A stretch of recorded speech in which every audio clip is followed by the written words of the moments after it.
She placed the bill on the table, just like she had 100 times before. Same table, same diner, same tired rhythm of worn shoes gliding across cracked linoleum floors. She didn't think twice about the man sitting there, the quiet one in the corner booth. Neatly dressed, polished shoes, a tailored suit that didn't quite match the grease-stained menus or the chipped ceramic mugs they served coffee in. He looked out of place, sure, but New York was full of people who didn't fit the scene. He was just another face, another customer, another forgettable moment in the endless blur of double shifts and unpaid bills. She smiled politely, although her back ached and her feet felt like fire. She handed him the bill, thanked him for coming, and turned away before he could reply. She didn't expect a tip. Most people barely left one. Some didn't even look her in the eye. But as she cleared his table 10 minutes later, she found something that made her heart skip a beat. No cash, no credit card slip, just a folded note tucked carefully beneath his empty coffee cup. She glanced around, half expecting him to be there still, watching from the window or waiting by the door. But he was gone, just like that. Vanished into the thick New York evening like a whisper in the wind. Her hands trembled slightly as she opened the note. Maybe it was a complaint. Perhaps he'd written something cruel. People did that more than you'd believe. But what she found inside wasn't a complaint. It wasn't evil. It wasn't even logical. It was a name, a signature, and a number so large she thought she had read it wrong the first time. Then she saw the line beneath it, handwritten, simple, but it felt like the air had been knocked out of her lungs. You reminded me what being human feels like. Use this to start over. She reread it, and again. Her vision blurred, her knees weakened. She leaned against the counter for support as her heart pounded. What did this mean? Why her?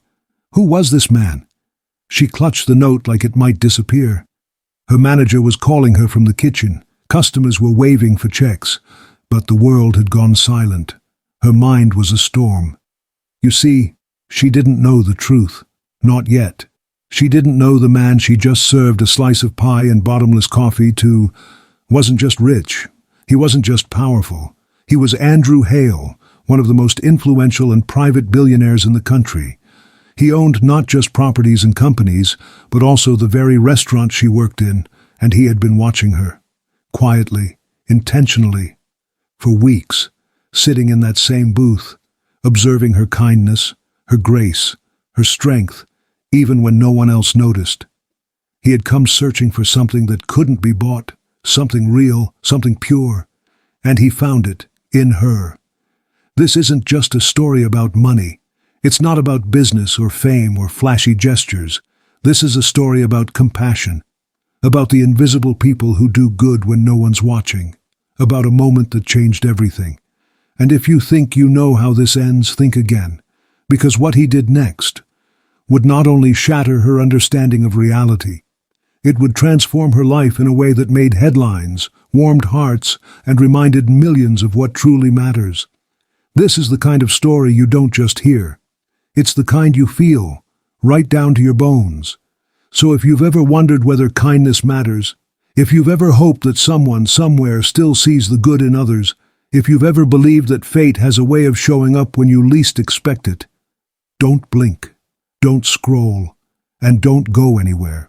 Because this is one of those rare moments where a stranger's kindness meets a billionaire's heart, and a waitress becomes the spark that lights a fire of change. This is not just a fiction. This is a life-changing story. If stories like this inspire you, make sure you subscribe right now to Life-Changing Tales. And tell us in the comments, have you ever done something kind for someone, not knowing they'd remember it forever? Let's share the goodness. Let's keep the light alive now. Let me take you back to where it all began. Lily Harper was just 23. But life had aged her far beyond the numbers in her birth certificate. Her eyes still held a trace of innocence, but it flickered like the old neon sign outside Rosie's diner, fragile, blinking, almost ready to give out. She worked 6 days a week, sometimes 7, pulling back-to-back shifts in a diner that time had forgotten. The walls were chipped, and the booths creaked. The windows fogged up too easily in winter, and the air conditioning barely held its breath in the summer. The coffee was cheap. The regulars were cheaper. And yet, Lily made that place feel like home. She moved through the restaurant with a rhythm that was both exhausted and graceful, like a dancer who knew the steps by heart, even when her soul had grown weary.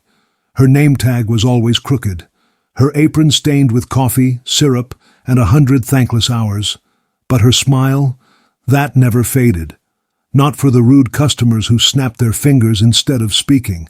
Not for the lonely old men who stayed for hours just to feel seen. Not for the manager who barely noticed her beyond the receipts she printed. She smiled for them all, because Lily Harper believed something most people forgot in their pursuit of wealth, success, and status. Everyone deserves kindness. Every night, after the last customer left and the chairs were flipped onto tables, Lily didn't go straight home. She would quietly gather the untouched bread rolls, leftover pancakes, and what little food she could carry, and wrap them carefully in foil. Not for herself. Not for her brother, who she worked tirelessly to support. But for the invisible faces on the streets. The ones New York stepped over, ignored, and judged. She'd walk home past the underpasses and alleyways where broken souls tried to sleep through hunger. And she'd hand them something warm. Something human, no camera, no hashtags, no GoFundMe, just a tired girl in an old hoodie, giving what little she had to people who had even less. To Wall Street, she was just a speck on a payroll. To the world, a nameless face in the crowd. But to the man curled up near the subway grate with frost on his lashes. To the young mother clutching her baby behind the bus stop. To the boy with eyes too tired for his age, sitting on torn cardboard. Lily Harper was a miracle, and she never even knew it. While influencers flaunted luxury trips and motivational speakers shouted about hustle culture, Lily was living the kind of heroism no one talked about. Quiet sacrifice, daily dignity, unseen generosity. She never posted about it, never expected applause. She had dreams, sure, but they weren't filled with yachts or private jets or beachfront mansions. She dreamed of a warm cafe of her own, a place where no one felt like a burden, where a hot meal was a right, not a luxury, a place where kindness wasn't rare. It was served daily. But that dream always felt like a distant skyline on a foggy morning, too far, too unreachable. Between rent, bills, and the mountain of debt left behind by her father's illness, Lily could barely breathe, let alone build. And yet, she never let that darkness reach her smile. Customers came and went. Some never remembered her name. Some didn't even leave change. But Lily treated them the same, because what she gave wasn't service. It was dignity. She saw people, listened, cared, even when no one was doing the same for her. And unknown to her, someone was watching. Not just watching, but noticing. Not from across the table, but from across the street. Not for minutes, but for weeks. And not just any someone, but a man whose signature could flip economies, whose presence filled boardrooms with silence, and whose wealth exceeded small nations. He saw her, in the rain, in the cold, in the stillness of sacrifice. He watched the way she offered warmth to a child who had nothing, while she herself barely had enough. He watched her kneel beside a boy in rags, not asking questions, just offering help. And in that single moment, Lily Harper became something no money could buy. She became unforgettable. And the man who noticed her? He wasn't just a stranger. He wasn't just a customer. He owned everything she didn't even know she worked for. And what he did next would not just change her life. It would redefine the value of humanity itself. So the next time you think kindness goes unnoticed, remember Lily Harper. She was a waitress, yes, but she was so much more. To most, she was invisible. To one man, she was priceless. Subscribe now to Life-Changing Tales if you believe that ordinary people can spark extraordinary change. In the comments, tell us, have you ever seen kindness so powerful that it made you stop and think? The rain that night wasn't ordinary. It came down in sheets, cold, relentless, unforgiving. New York City was soaked to the bone, its streets glistening under the glow of traffic lights and storefronts. Umbrellas turned inside out, pedestrians scurried under scaffolding, and steam rose from subway grates like the city was trying to exhale its weariness. Lily Harper clutched her worn coat tightly around her frame as she left Rosie's diner, a paper bag of leftovers pressed against her chest. Her shift had ended later than usual. Her tips were worse than usual, but her ritual stayed the same: feed whoever she could, then walk home. She rounded the corner near East 8th and paused beneath the flickering bulb of a bus-stop shelter. That's when she saw him, a boy, no older than 8, curled up on the bench, shivering, soaked, alone. His thin sweatshirt clung to his skin like paper. His shoes, too big, were soggy and slumped. His face was hollow with hunger, his lips slightly blue. Lily's heart stopped. No hesitation, no questions. She dropped to her knees beside him. "Hey there," she said softly, brushing wet strands of hair from his forehead. "Are you okay? Where are your parents?" He looked up with eyes that had seen too much. "I don't have anyone," he whispered. "I'm just hungry." Lily didn't say a word. She simply took his hand, cold, trembling, and helped him to his feet. They walked in silence through the downpour, the storm soaking them both. She didn't care. She would have given him her coat if she had another layer underneath. Her sneakers squished with every step, the wind slicing through the alleyways like razors. But she held on tight to that little hand, because right now she was the only anchor he had. They reached the diner. It was dark inside, chairs still flipped on tables. She unlocked the side door, flipped the light switch, and welcomed him in like she owned the place. She didn't. But at that moment, she owned something far greater: compassion. Lily found a clean blanket in the back storage room, wrapped it around his shoulders, and guided him to a booth. Then she heated the soup she'd planned to eat herself. She poured it into the biggest bowl she could find and set it in front of him like it was fine dining. He didn't say thank you. He didn't have to. The way his hands gripped the spoon, the way he slurped the broth with wide eyes and shaky fingers, that said enough. As he ate, Lily sat across from him, watching, making sure he felt safe. The silence between them wasn't awkward. It was sacred. In that moment, in that empty diner soaked in warm yellow light, two lives crossed, one broken by the world, the other trying to mend it piece by piece. And across the street, unseen by either of them, a black car sat parked beneath the storm, engine humming, wipers motionless. Inside, behind tinted glass, sat Andrew Hale, the billionaire, the tycoon, the man whose name was printed on skyscrapers, whispered in mergers, and headlined on Wall Street. But tonight he wasn't the CEO. He wasn't the icon. He wasn't the untouchable figure the media glorified. Tonight, he was just a man who couldn't look away. He'd been driving aimlessly, no destination, just trying to outrun the noise in his mind, multi-million-dollar deals, shareholder drama, a digital empire too large to touch. He had everything except peace. But then he saw her. A soaked and shivering girl was kneeling beside a child who had nothing. There were no cameras, no press, no charity logos, just raw, real human love. And something inside him cracked open. He hadn't felt anything real in years. Not since his father's funeral. Not since he lost his sister.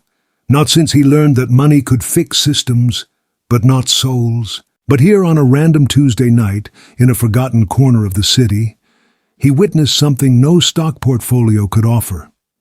Hope. Not the kind of politicians preach. Not the type in hashtags or brand slogans. Real hope. He leaned forward in his seat, breath fogging the window as he watched Lily guide the boy inside, her arm protectively around him. He watched her wipe his face, tuck the blanket tighter, and smile like she didn't just sacrifice her only meal. She didn't know she was being watched, but he couldn't look away. The raindrops tapped gently against the windshield, as if the universe was trying to keep rhythm with his heart. At that moment, Andrew Hale made a decision. He needed to know who she was, not just her name, but her story, her dreams, her pain. because she had just become the most important person he'd seen in a very long time. He reached into the glove compartment, scribbled something on the back of a receipt, and noted the diner's name, Rosie's, a place he owned on paper, but one he had never set foot in, until now. And as his car melted back into the rain-soaked streets, disappearing into the shadows, he left behind more than tire tracks. He left behind a turning point, and neither of them knew it yet. But the wheels of fate had just begun to turn. His name was Andrew Hale, a name that echoed through boardrooms, trended on earnings calls, and topped the lists of America's most powerful CEOs. At just 40, he was a tech titan, real estate magnate, and investor in industries most people couldn't even pronounce. His company, Hale Enterprises, was a behemoth, one of the few that could shape markets with a single announcement. His net worth was the kind that didn't end in million, but billion, with more zeros than most would see in 5 lifetimes. But no number could fill what he lacked. On paper, he had it all: a penthouse overlooking Central Park, global assets, elite connections, a private jet that could cross oceans before sunrise. Yet for all his brilliance, for all his precision and strategy and domination of the financial world, he felt nothing. He hadn't in years. You see, Andrew didn't build his empire on emotion. He built it on logic, efficiency, data, control. He understood balance sheets better than people. He could calculate risk in seconds, but ask him the last time he felt moved by something real, and he wouldn't have an answer. He had long traded wonder for power. He had long buried feeling beneath numbers, until that night. The night he drove aimlessly through the quieter parts of the city. No schedule, no driver, just him behind the wheel. Something about the silence of the streets soothed the noise in his head. A noise built from too many boardroom deals, too many fake smiles, and too many nights where he stared at the ceiling, wondering what any of it really meant. That's when he saw her. He almost missed it. Just another flicker in the corner of his vision. A girl, young, thin, soaked from head to toe, kneeling at a bus stop. But what caught his attention wasn't her. It was who she was with. A boy. No jacket, no umbrella, just skin and bone and rain. Andrew slowed the car. He didn't know why. He wasn't someone who slowed down. But something pulled at him, some deep instinct that hadn't stirred in years. And then he watched.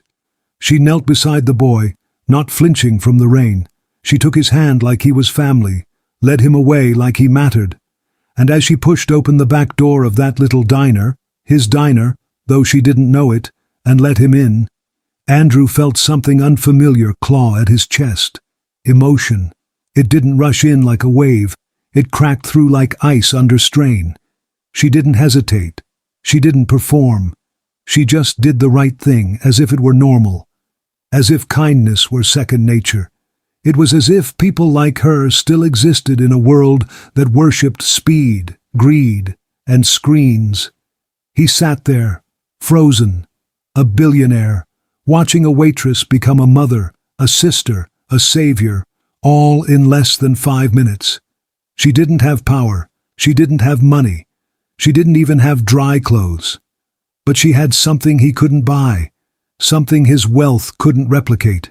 Humanity, real, raw, unfiltered, and it undid him. He leaned forward, staring across the rain-streaked glass, and whispered aloud, "Who are you?" Not rhetorically, not out of curiosity, but out of longing. For the first time in years, Andrew didn't feel like the man in control. He felt small, in the most beautiful way. She reminded him of what he'd lost chasing everything else. She reminded him of his sister, the one who gave up med school to care for their dying mother. She reminded him of the kid he once was, the one who believed the world could still be kind. His fingers reached for the glove compartment, and he pulled out an old receipt, probably from a corporate lunch he couldn't remember. He grabbed a pen, scribbled the name on the window sign of the diner, Rosie's, underlined it twice. He didn't get out. He didn't introduce himself. He didn't offer money or make a grand gesture, because something told him this wasn't a moment to interrupt, but a moment to witness. He would come back, not as a CEO, not as Andrew Hale, the billionaire, but as a man searching for something, or someone, who reminded him that purpose isn't always built in boardrooms. Sometimes it's standing in the rain with a child, giving away your last meal, and asking nothing in return. That night, he didn't drive home. He drove away from a life that had felt increasingly meaningless, toward a story that was just beginning. If this part of Lily and Andrew's journey moved you, subscribe now to Life-Changing Stories, and stay with us for the next powerful twist in this true life tale of unexpected grace. Comment below. Have you ever witnessed something so simple it shook you to your core? 3 days had passed, the storm had moved on, but Lily's world remained stuck in the downpour, the kind of emotional storm that doesn't wet your clothes. It soaks your bones. She'd barely slept, not because of fear or worry, but from exhaustion so deep it almost felt like part of her identity. She'd done it again, covered for a co-worker on short notice, skipped lunch to save money, and walked home instead of catching a bus, just to stretch what little she had left in her wallet. And still, rent loomed like a shadow behind her every movement. The tips were worse that week. The manager had cut her hours for no reason beyond his own mood swings. Her little brother, Ethan, had come home from school needing new sneakers. His soles had cracked right through.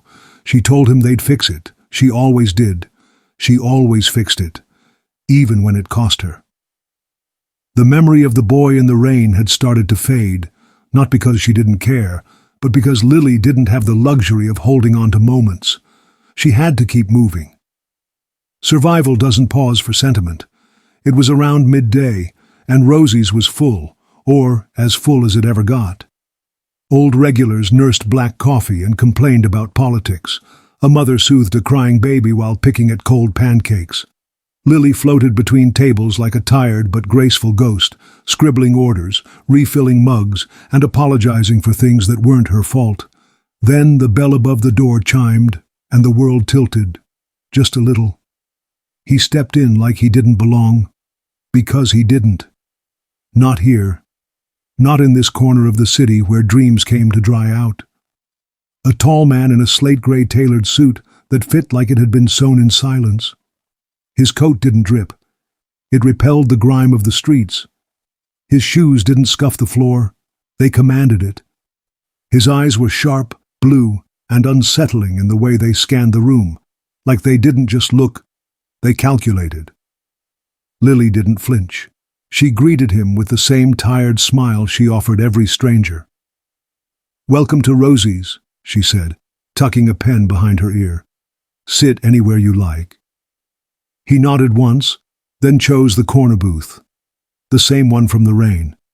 The one where, just nights earlier, he had sat quietly in the shadows, watching her become the very thing this city had forgotten, a beacon of humanity. Now he was back. Lily had no idea who he was, no idea what kind of wealth was sitting under her roof, no idea the man she just handed a menu to could, with one call, buy the entire city block without blinking. She simply saw a customer, and that made her real. That made her rare. Andrew Hale watched her move between tables, her smile slipping once or twice when she thought no one was looking. He saw how her hand trembled slightly as she poured coffee, not from fear, but fatigue. He noticed the fray in her apron pocket, the hole at the tip of her sneaker, the handwritten note taped to her server's pad that read, "Don't forget to breathe." She didn't slow down. She didn't sigh when the man at table 3 argued over a coupon. She didn't scowl when a teenager spilled orange juice and just laughed. She didn't hesitate when a woman quietly confessed she couldn't afford the full meal.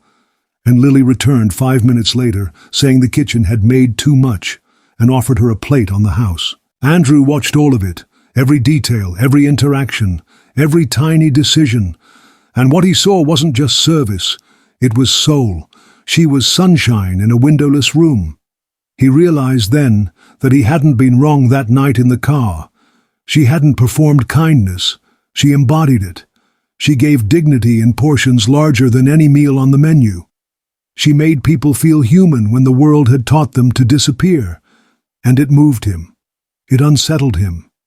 Because Andrew Hale had spent years in boardrooms convincing men to invest in algorithms, property, and automation.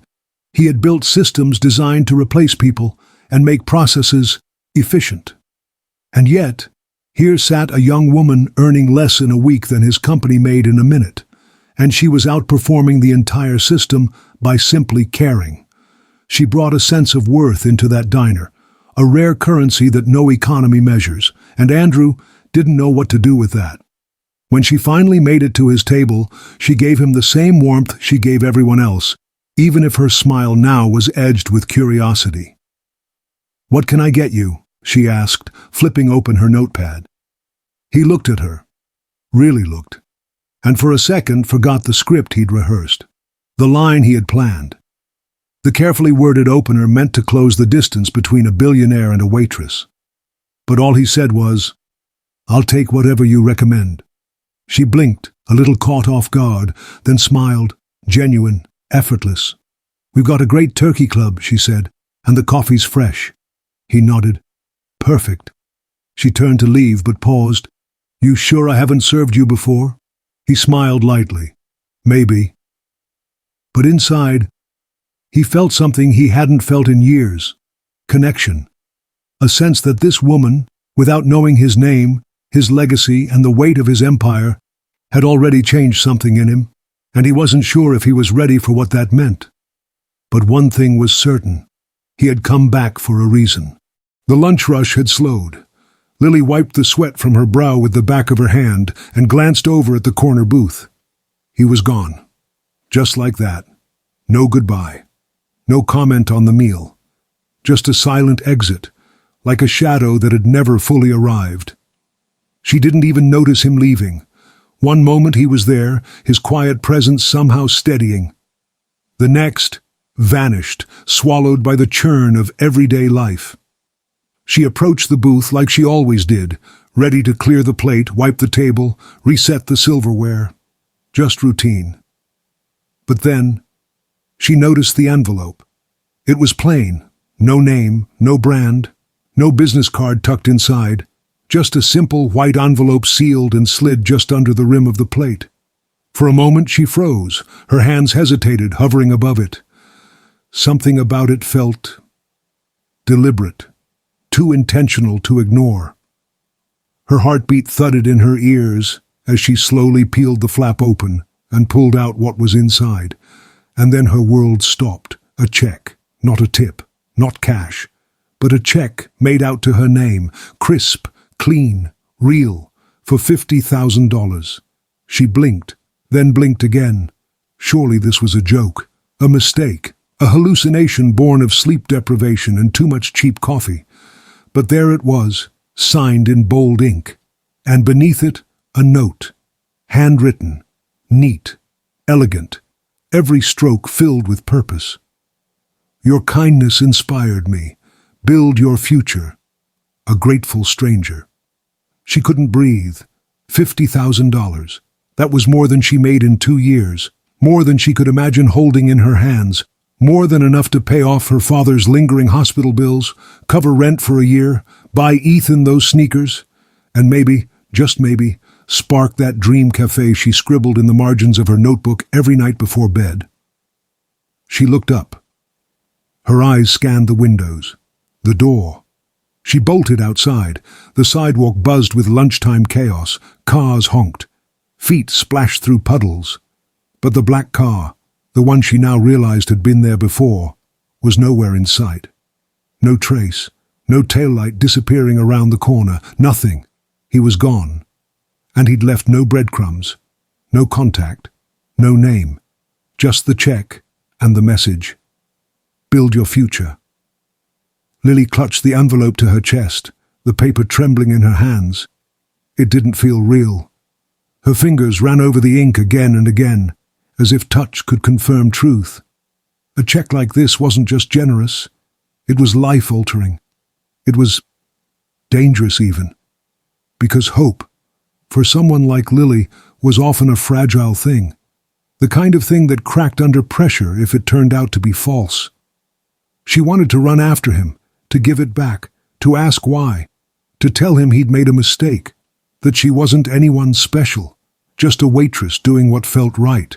But deep down, she knew. This wasn't a mistake. This was deliberate. This was earned. This was the universe echoing back everything she had given quietly for years. The unnoticed sacrifices, the late-night meals to strangers, the endless grace for people who never once said thank you. This wasn't a reward. It was a recognition. And yet, she had no idea who the stranger was. She didn't know that the man who left her that check was worth billions, that he owned the very restaurant she stood in, that he'd watched her pour herself into others when her own cup was bone dry, that she had inspired something dormant inside him, something he thought he'd buried beneath luxury and logic. She didn't know this was just the first page of a chapter that would flip everything she thought she knew. She thought it ended there. She thought she'd never see him again. But what she didn't know was that this was only the beginning. If this part of Lily's story stirred something in you, don't leave without hitting subscribe to Life-Changing Stories. And in the comments, tell us, if someone gave you a check to build your future, what would you do first? Let's dream together.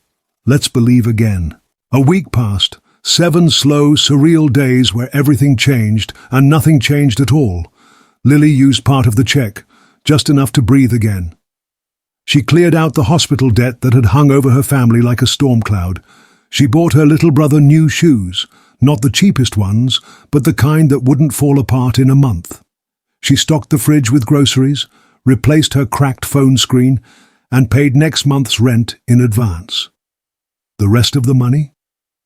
It sat untouched, tucked away in an envelope in the back of her sock drawer like a sacred artifact she was afraid to wake from a dream. Every night before sleep, she'd pull it out.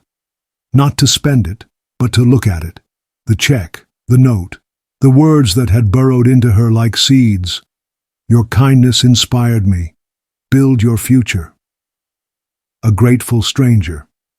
She still didn't know who he was, and honestly, a part of her didn't want to. Because the mystery had become something beautiful. A silent proof that the world wasn't as hard as it pretended to be.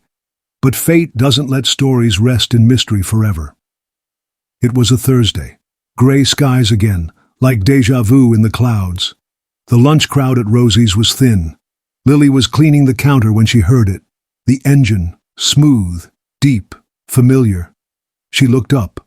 Her stomach dropped. The same black car, parked right where it had been that night in the rain, like a loop restarting. A breath held too long finally being exhaled. The door opened slowly, and there he was. The stranger. Same suit, same quiet power. But this time, something different lingered in his expression. Not mystery, but intent, purpose. He wasn't just passing through. He had come for her. He stepped inside the diner, and the door shut softly behind him. No fanfare, no entourage, just him. Lily stood behind the counter, frozen. Her breath hitched in her throat. He walked forward, and this time he didn't sit down. He looked her in the eyes and spoke the words that would unlock every question that had haunted her since that envelope appeared. I hoped I'd find you again, he said gently. My name is Andrew Hale. The air seemed to vanish from the room. Andrew Hale. Even saying it silently felt foreign. Impossible. The man standing in front of her wasn't just wealthy, he was world famous. His company, Hale Enterprises, was practically a category of its own. Fintech, real estate, cloud infrastructure, healthcare innovation. He wasn't just a businessman, he was a builder of futures, a force behind billion-dollar headlines and billion-view platforms. And he had come to her?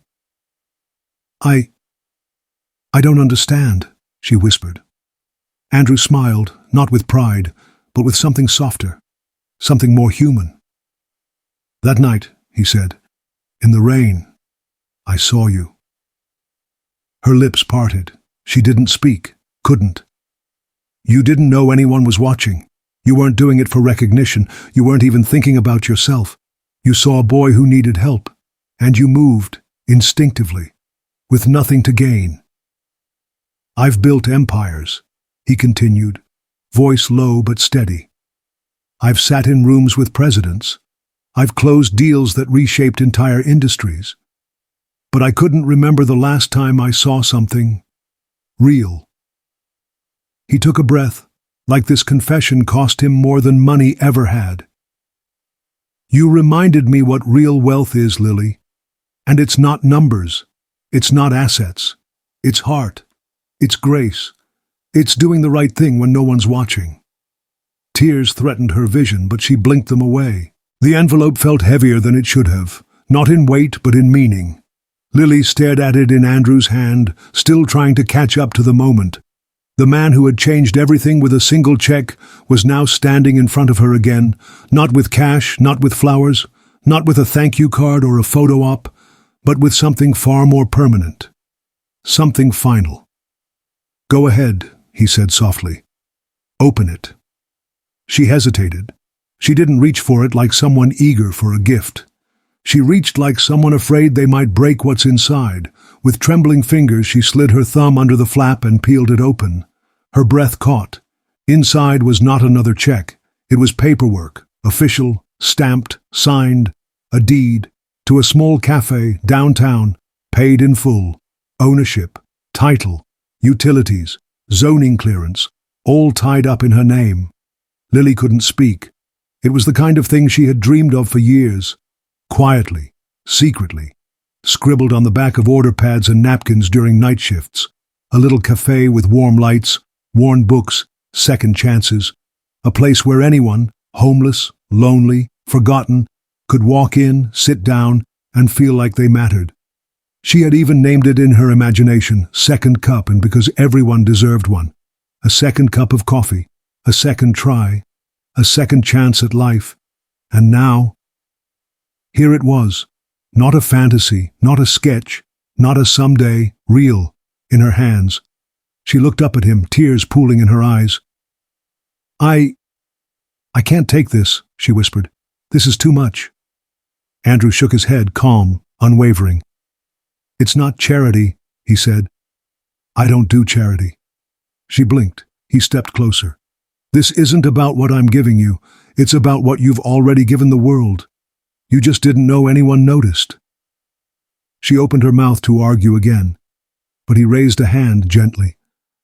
Lily, I've invested in companies, technologies, entire industries, but I've never invested in heart until I saw you, feeding a child in the rain, smiling through your own storms, offering dignity in a place most people wouldn't even look twice at. That's leadership, that's impact, that's rare. Her lips quivered, her voice barely surfaced. But why me? He smiled. Because you're already changing the world, quietly, gently, without asking for anything back. You don't need money to do that, but now, maybe you won't have to carry the weight alone. Her hands gripped the edge of the deed, as if afraid it would vanish. This still feels like too much. He nodded slowly. Then let's make a deal. She looked up, cautious. He reached out, placed his hand lightly over hers, and said the only thing he asked in return. Promise me you'll keep being you. No PR stunts, no monthly reports, no publicity campaign, just a promise, a human one, that she wouldn't change, that she would keep leading with her heart, not her fear, that she would build a place where the forgotten felt seen, that she would do what she always did, just now, with walls and a roof and keys that belonged to her. And in that moment, something inside Lily shifted. She realized she wasn't being saved. She was being seen. And that gift? It didn't have strings. It had wings. If this moment touched your heart, hit subscribe to Life-Changing Tales and be part of a community that believes in second chances. Drop a comment. If you were handed the keys to your dream, what promise would you make to the world? The grand opening wasn't covered by news crews. There was no red ribbon or flashing cameras, no hashtags, no interviews, just a handwritten sign on the door. Open to all. Come in hungry, leave full. And that was enough. Lily's Cafe stood on the corner of a quiet downtown street where the noise of the city softened into something slower, something warmer. The old brick building had been restored, not modernized. The outside still looked like it had stories to tell, and now it finally had a new one. The name above the door was carved in smooth wood, painted gold and teal, Lily's Light. Inside, the walls were bright, not sterile but alive, local art framed by laughter, bookshelves packed with used novels and cookbooks donated by people who knew what it meant to give. The smell of coffee, cinnamon and fresh bread filled the air like a hug. And behind the counter stood Lily, not in an apron this time, in ownership. She greeted every face the same way she always had, with kindness first. It wasn't a business model. It was a belief system, one that had cost her everything in the past, and yet now had built her a home. No one was turned away, ever. If you had money, you paid. If you didn't, you ate anyway. If you needed quiet, there were booths with blankets. If you needed help, there were numbers pinned to the bulletin board, shelters, counselors, job programs. Hot meals weren't rationed, they were shared. Plates of mac and cheese served beside bowls of lentil stew and cornbread.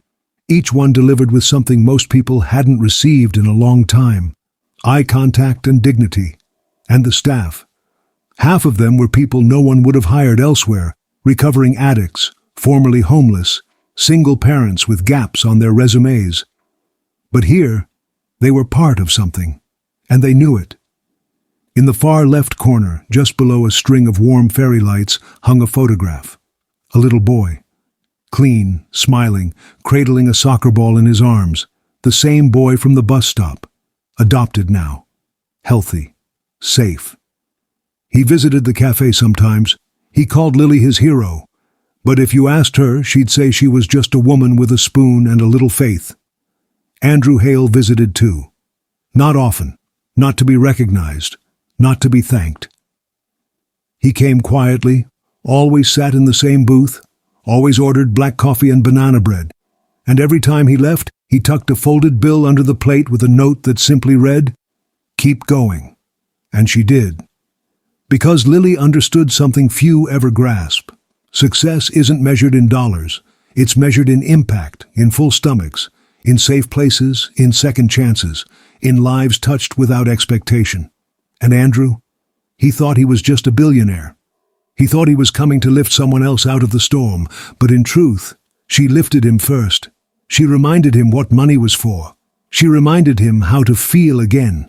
And together, without knowing it, they rewrote each other's story. She thought she was just a waitress. He thought he was just a man with wealth.